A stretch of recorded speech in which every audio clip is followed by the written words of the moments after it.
Thanks for joining us. Let's see if we can get this here. I get this snapped on better than last time. think we got it. Doesn't seem to be connecting over here.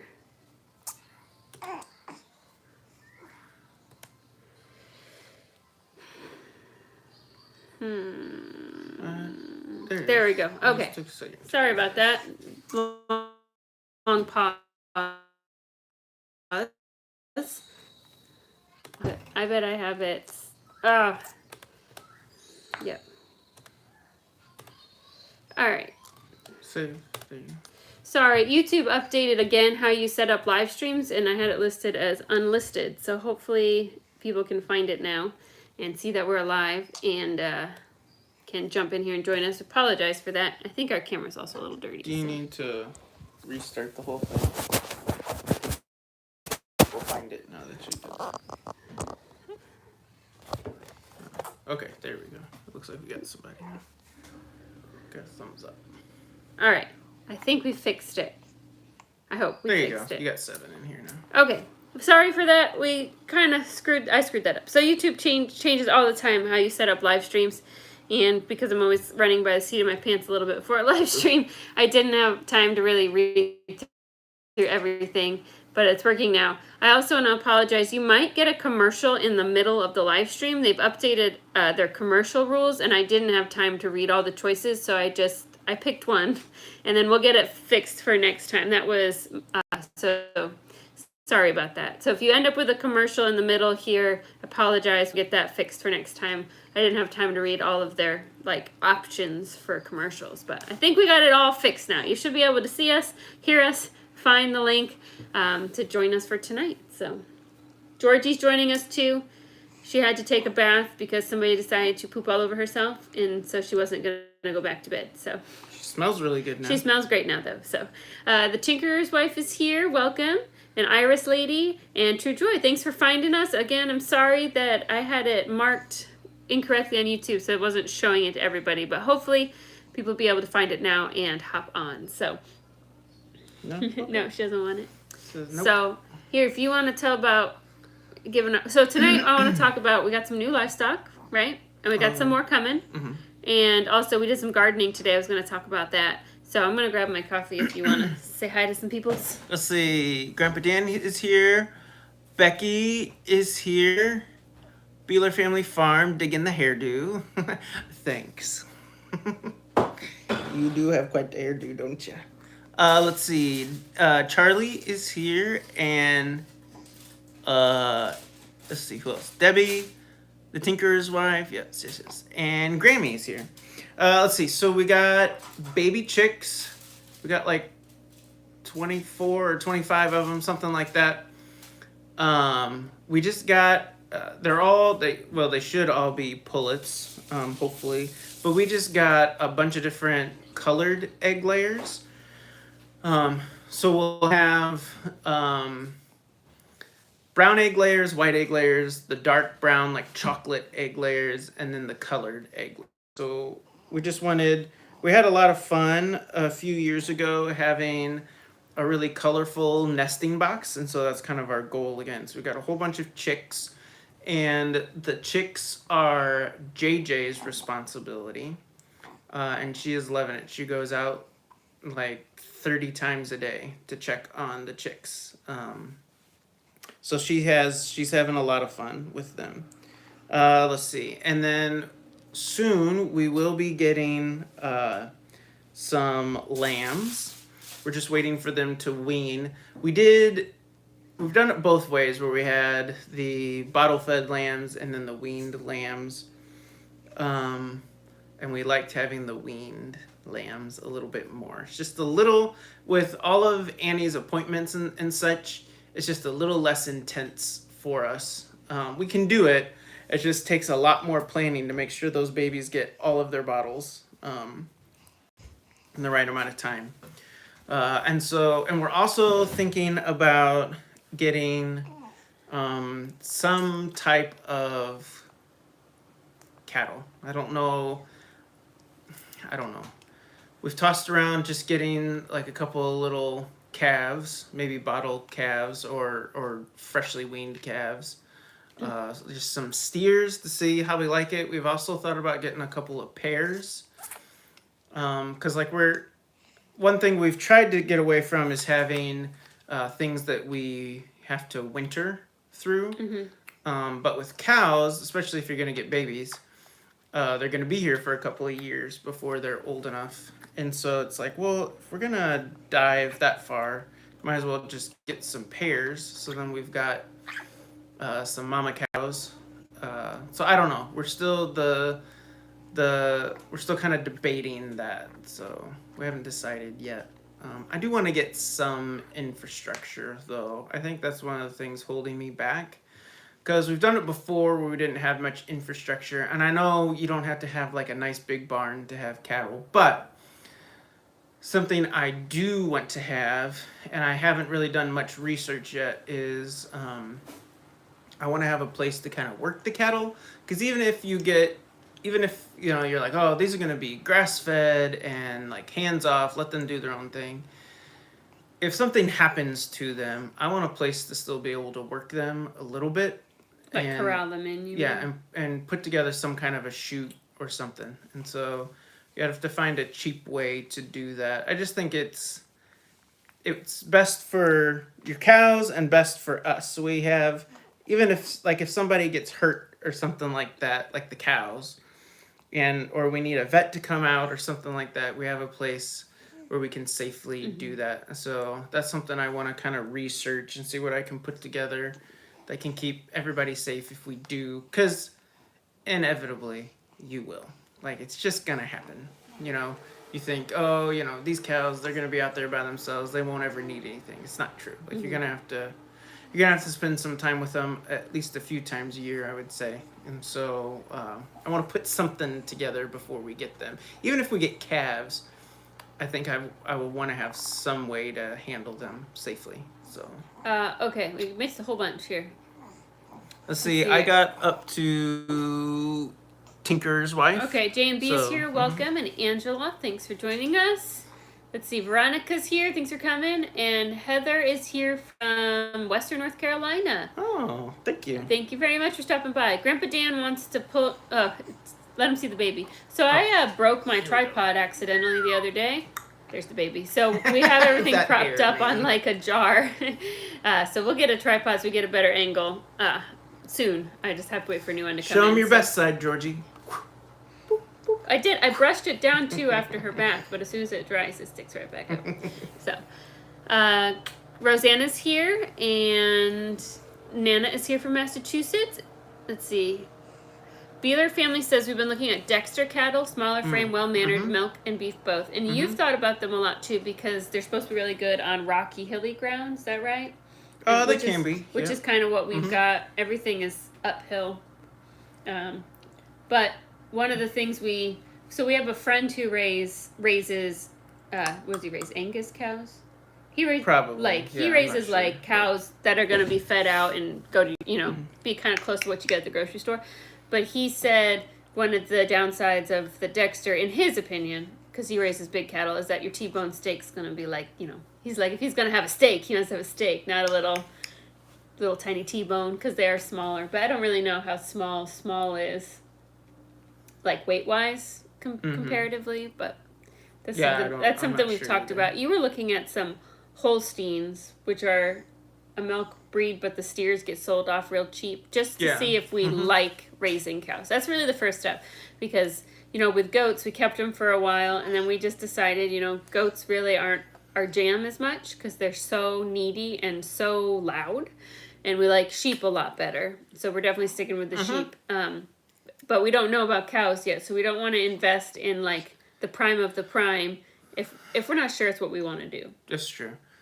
Cindy's here, and let's see, we said hi to True Joy. JB said someone on another channel said they bought half a cow and the price per pound was $9, and I believe that. Woo. Now that we've raised our own livestock, if you're looking to make some sort of profit, like the prices are high. You cannot compete with grocery Yeah. store meat prices, whatever you're raising. So your choices as like a homesteader, somebody maybe wants to make money off your property, is either to raise something that people can't buy in a grocery store easily, like lamb or goat, or to raise what is a premium product, your grass-fed beef, that organic grass-fed, all the fancy Mm-hmm. letters after it, which you can charge a higher price for because more clientele with more money is going to be what's looking at it. But you cannot just raise a basic cattle to butcher it and have a competitive price at all. See, RCJO says a run-in shed would work for cows. Tinker's wife said, "You all can call me Patty or Tink, just don't call me late for dinner." All right. RC says Angus are cantankerous. That's one animal I do not have much experience with. Is cattle. Milked cows.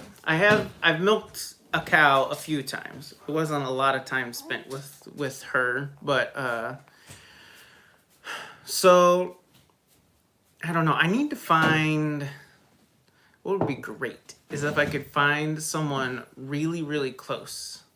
That could be like a mentor, where I could just like go up and help them with their cattle and get a little bit of experience that way. But anyway, let's see. Debbie says, "Look at that baby's hair. How cute." Heather says she's a baby doll, so cute. Let's see. Adams PX4 is here. Welcome. Beeler family says they do make smaller cuts. Historically, we've done bottle calves that were beef and dairy cross bulls that we banded to steer. Usually less expensive, make great beef. Yeah, that's kind of what we're looking at. Prep for Eternity is here. This is actually Georgie.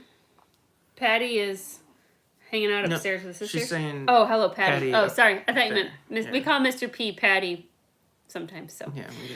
with 2 D's though, like Patty. See. Let's see. Hope you all are well. We're doing great and hanging out with Georgie. She's being good. So one of the questions that we talked about though is like, Sam was looking at, you've kind of mentioned this, we were looking at buying a mama cow with her babies. Mm-hmm, yeah. Because then the next year we could do AI and have more cows. Mm-hmm. But it's a lot more expensive, obviously. So whether or not we wanted to put money into that, because you're kind of investing then in the long term. Instead of just saying, we're going to buy 2 steers and raise them out and see if we like it and then start over again. You're kind of investing in future cows. So we haven't decided. I'm not saying it's a risk, but it is a little bit because you're investing more money and then you could decide that you really don't like it or your ground doesn't work well. I mean, as long as your mama cow doesn't get sick and die or come up with some horrible disease, it's a little bit more like an investment because you could, if you decided you didn't you could sell her as long as she wasn't like 15 years old, as long as she was younger-ish, like you could always sell her. But I feel like, and I don't know if you agree, but one of the problems with buying a mama and babies, in our experience, not always, because like we had some really good dairy goats, but a lot of times people aren't selling their best; they're selling their problems.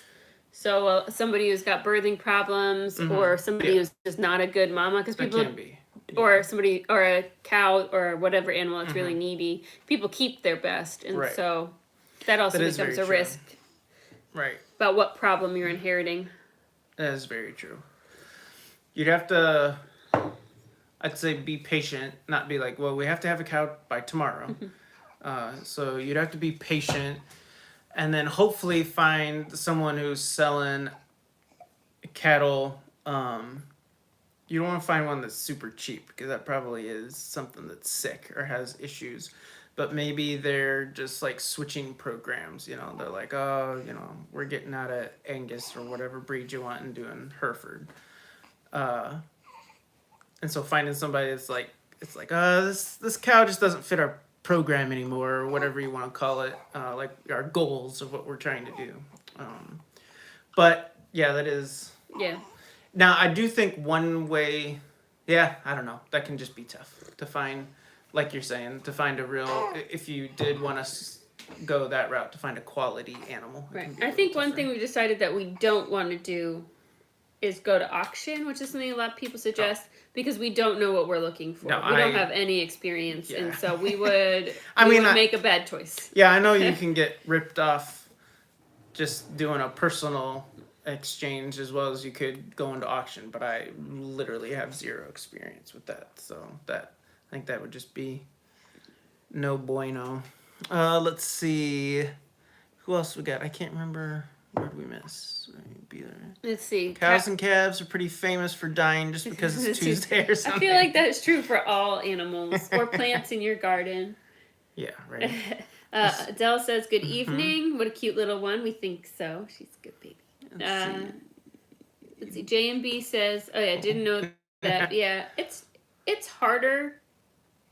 Well, a lot of it too is because you don't have experience. So like if an animal starts sneezing, you're like, well, do I take him to the vet and have the vet be like, okay, or do I take him to the vet and the vet's like, they have deadly pneumonia, and you should have brought him in 3 days ago, but you didn't know the signs. You kind of learn a lot because the animals are all different, and it's not something that you've been doing every day since you were little. You really kind of behind the 8 ball. RC says take a cattle person with you. That's what Charlie's saying too. Take talk to an old pastor. He could give you some good advice. Yeah, we know a guy. That's very true. He knows a lot about cows. Yep, very true. Karen says she's getting so big and love the hairdo on her. So, one day it'll lay down, but not today. All right, so the garden, we worked on the garden quite a bit today. Ivy and Isla and I did. So each kid, we decided each kid has like, not like a chore, but like a responsibility when it comes to the homestead this year. Trying to get them more involved. Because when they're really little, it's a little bit tricky to get them more involved because they need so much help and then it really slows you down. But now they're getting a little bit older. So like Sam said, JJ is in charge of the chicks and Annie helps her. And she's been doing a great job.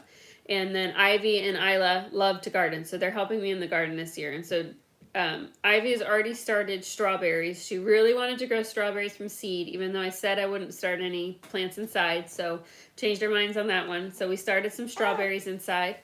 And then today we planted in our raised beds, we planted red onions and yellow onions and garlic.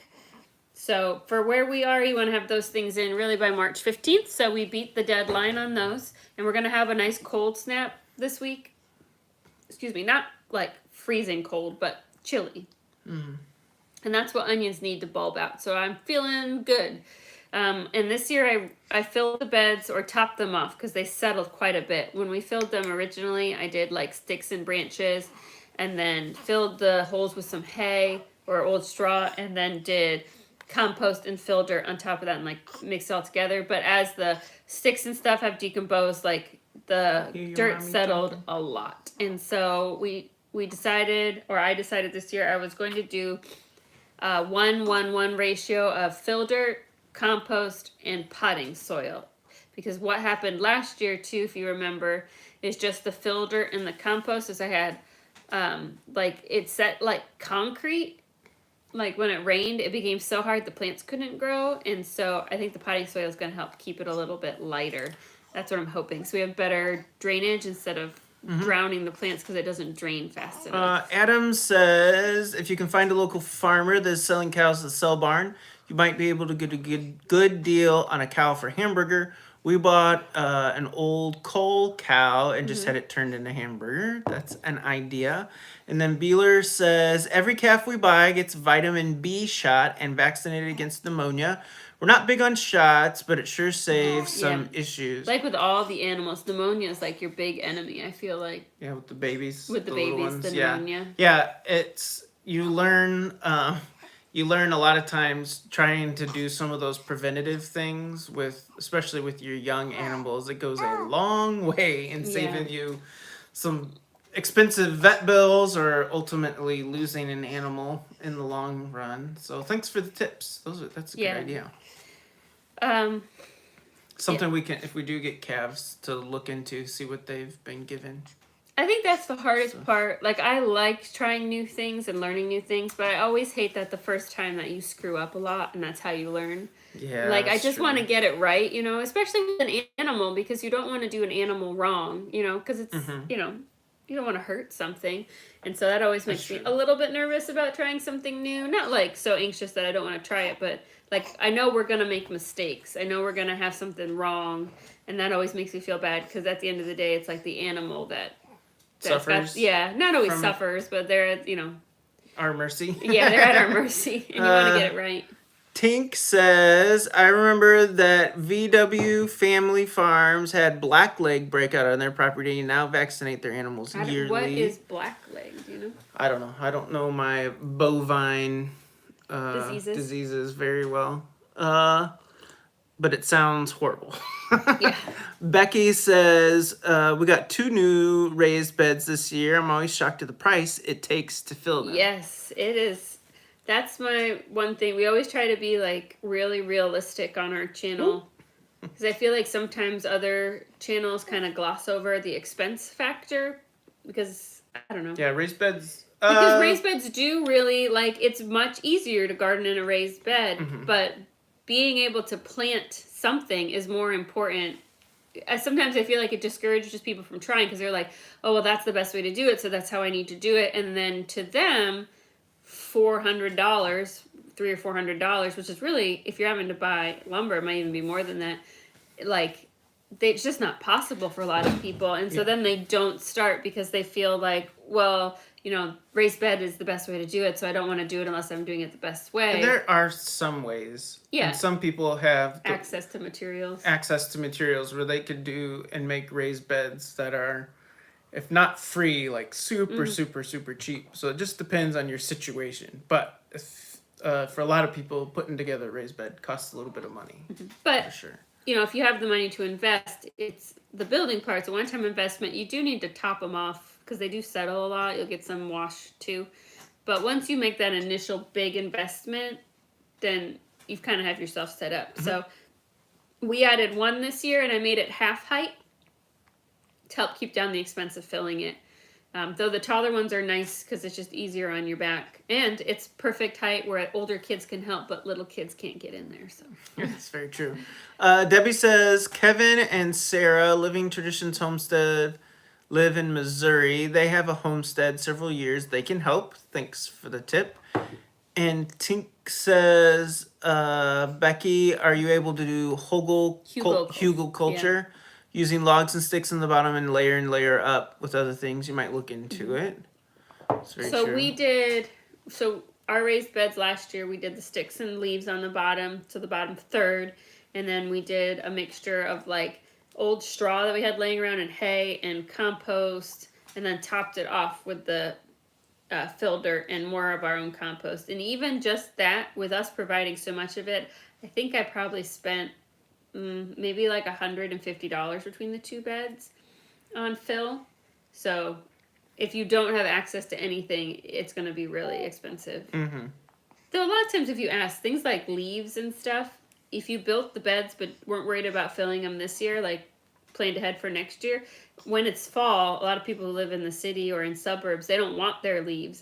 It's a pain for them, and they have to have them come get picked up. So you probably can get a bunch of free leaves. Right. In the fall when people are raking. So let's see. What else we got? Beeler says blackleg is usually a fatal bacterial disease that is soil bone, attacks skeletal and heart muscles. That sounds terrible. Yeah, that does sound terrible. Ooh. So, Tink says, I remember 5 years ago, lots of people were using pallets to make boxes out of. People can grow in plastic tubs and pails too. You can grow in about anything. Just make sure you got some drainage holes. Mm-hmm. And just remember that things like plastic or pallets are not made for long term. So in a few years, you're going to have to replace them. But it's a great way to get started. That's very true. So Scrappy and ask people... Be scrappy and ask people for leaves and ask online for rabbit manure and other things. Yes, a lot of times one person is trash and another person's treasure. It's kind of thing. Some people have too much of things. Last year I gave away truckloads worth of goat stall compost because we had so much of it, and my friend used it in her garden and grew some ginormous tomatoes. And my dad came and got some. Oh, and your dad came and got some too. Yeah. So. Let's see. Sharon is here. Thanks for joining us. Oh, there's one of those ads. Sorry, people. Yep, and if you weren't here at the very beginning, I apologize if a commercial just popped up. I YouTube changed their setup, and I didn't have time to go through all the new rules, so you may get a commercial in the middle. Apologize. We'll fix it for next time. The biggest thing is to get started. Absolutely. Don't let not feeling like you can do it exactly how you want to stop you from getting started. Just start where you're at, even if it's just a little bit. Yeah, like, who was it? Oh, yeah, Tink. How she said you can just... A raised bed can be as simple as just like a small, like, plastic or wood tub or bucket or something. It doesn't have to be this big, ginormous, like, 4 foot by 8 foot or, whatever kind of deal. Becky said she used old hay in the bottom and did a mixture of soil manure to fill with. Yes. And it is an incredible amount of work to fill, too, I'll be honest. Moving all that material, it's a workout. Yeah. RC says they got an ad. Sorry. Yeah, sorry. We'll fix get it for changed. next time. Yeah, we'll get it changed for next time. Tinker's wife said Bumblebee Homestead has great videos of growing in buckets. Yes. Now, one thing to keep in mind, since we did a container garden one year, container gardens dry out really fast because the containers are small. So you really have to stay on top of your watering. Just keep that in mind, which isn't necessarily a problem if you're home during the day. But you're going to have, in the hottest days of the year, you're going to have to probably water 3 times a day because it just dries so fast. Hey. I see you. You see your mommy. Baby pool can be used for a bed. Yes, I've seen people use the plastic round pools. Just, again, make sure you drill a few drainage holes in there so that if you have a big rain, your plants don't flood. Daisy Q says, sorry if you mentioned, but what do you use on the top 3 to 6 layers of your raised bed? So this year, trying something new. Last year, I just did fill dirt and compost and had a problem where if it rained really hard, it would set like concrete and wouldn't drain fast enough and would kind of flood the plants. So this year, I'm doing 1 part potting soil, 1 part fill dirt, 1 part compost from our animals, and so far that it feels nice and light, which is what I want, and it seemed to drain well when I watered it, so that seems to be working well. It's Bumblebee Junction. Grandpa Dan says we're getting blueberry bushes to that's plant. fun. The girls would love that. Keep in mind, Grandpa Dan, blueberry bushes like acidic soil. I've heard that if you put your old coffee grounds, like you dig your hole and dump a bunch of old coffee grounds in the hole and then plant it, it's supposed to help them. J&B says she lights up to see Mum. Yes, she does. People have grown in the bags soil comes into. Yeah, and in your feed bags, if your feed bags are heavy dutier, you can grow potatoes in those pretty well. Almost Paradise says, no ads if you buy the membership, not much at all, and don't ever have to worry about ads. Oh, well, thanks for the advertisement. Yeah. If you want to become a Teal House Farm member. Beeler Family Farm, reasonably heavy totes with the bottoms cut out work great. Okay. Can use the lids to cover early seedlings if you're getting bad weather. Oh, that's a good idea. Tinker's wife, did you mulch the top of your beds? It helps keep them moist so they don't turn to concrete. No, I didn't, but that's a good idea. Or maybe some straw or something like that. Let's see. Rise and Shine says, hi, I watched your neurodivergent curriculum unboxing today. Is it still working for you? Yes, we still use it. We do it 3 times a week. So this is Annie. She goes to the public school twice a week to work with get her physical and occupational therapy, and then to work with a reading specialist. So 2 days a week, she's in school for a couple hours, so that's her school. And then the other 3 days we do school at home. And so one of the things we do is the Happy Cheetah curriculum. It works really well for her. Couple of reasons. One, the writing spaces are larger because the fine motor skills to write really small is difficult for her. It moves. The lessons are very short. They take, maybe 10 minutes, sometimes 15 minutes. But the progress, how fast you learn new things is really spread out. So it's pretty repetitive each lesson, which is really what she needs. She needs to do it over and over and over again. So we're still really liking it. We're just about done with the first book. So we're getting ready to start the next book, and it's been good for her. And And I think it makes her really, like, she's really excited when she's done with the lesson because she feels successful. And the other reading curriculums I have that I've used with my other kids, it was just too much. It was a beat down. They were too long, and she would get really frustrated that she couldn't get it. So this one, she's very positive, and she's excited to do her school every day. So it is a little bit expensive, which it took us a while to buy it because it's a lot of money to spend on just one child's curriculum, but it was totally worth it. So thanks for the question. Kevin and Sarah at Living Traditions would be a great source in Animal and Garden. Okay, well, I think we're subbed. I've seen a few of their videos. I didn't realize that they were in Missouri, so. Sharon says, we just planted a fig tree. Ooh. Grandpa Dan says, got lots of Yes, grounds. Grandpa Dan likes his coffee. The Tinkerer's wife. Says hi. Let's see. Charlie says, if you know someone with horses, they usually have piles of manure they have cleaned out of the stalls, which is, yes, what your granddaughter used on top of cardboard, and she had a great harvest. Awesome. So we have lots of manure, too. But it's not horse manure. We have to let it sit, right? Goat manure, is that hot? Yeah. Yeah. We had to let it sit for a year. Bit, yeah. But it's nice and black. It looks lovely this year, so. And Jepko is here. Thanks for joining us. Welcome. So this week felt crazy busy because the chicks came and then we had to get the onions and stuff in the garden. I'm going to plant carrots. And then after that, pretty much pause button until probably the 1st of April, where we'll get our other early spring things in, like our snap peas will go in and some spinach, lettuce. Somebody told me once, you have to tell me if you heard this, is that you're always supposed to plant lettuce before your last snow. Like when you look at the weather in like March, when snow around here is usually almost done, if you see snow coming, you should go out and plant lettuce the day before. That was told to me by somebody. So I wonder if anybody's ever heard that before, because I had never heard that. But the lady who told me this, has gardened for a really long time. And so I'm curious if other people have heard that too. But it feels like we couldn't catch our breath this week because there's so much that had to be done so fast. But then it's going to be a pause now until probably the beginning of April. You're going to smile once babies grow up since you're doing like I did. Hint, hint. They will all mostly be professional smiles. So. There you go.